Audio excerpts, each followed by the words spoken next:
Part 4 for my best friend's centerpieces for her baby shower. When I tell you I went shopping in that hoarder storage that I have, you can look back at a few videos. I definitely did. I found these foam balls and I had extra white balloons, and I said, oh, I'm going to use this same method I did for the Christmas ornaments that I created a few years ago. Just put the balloon over the ball and then go in with my red Posca marker to create the stitching lines. When I tell you this was chef's kiss, the perfect idea that I had for this entire project, it was like a light bulb, a shining moment that I had just for myself. I was really proud. It was something so small, but it was something that I was really proud of to think of, in crafting and creating. I really enjoyed this process of the whole design. It was really fun. It was something that I've done before in the past, and I knew it was going to work. So that worked out really well.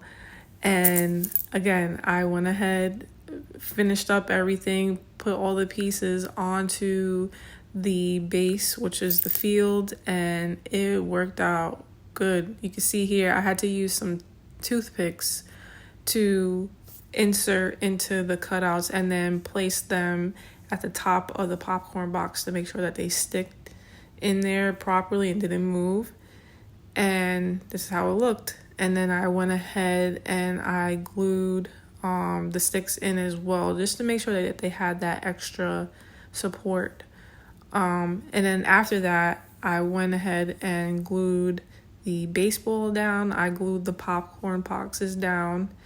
And I also stuck the sticks in the player cutouts that I created. This was a little bit of a challenge, I'm not gonna lie, but I was able to figure it out and decide to use the toothpicks to stick through the foam board, and then use the hot glue to make sure that everything was secured and made sure that nothing moved. It stayed up with no issue, and it passed the test. I was really happy of how everything started to come together. And I gave a little sneak peek to my best friend, even though I was trying to surprise her, but I was like, no, let me just make sure that she was really happy with it.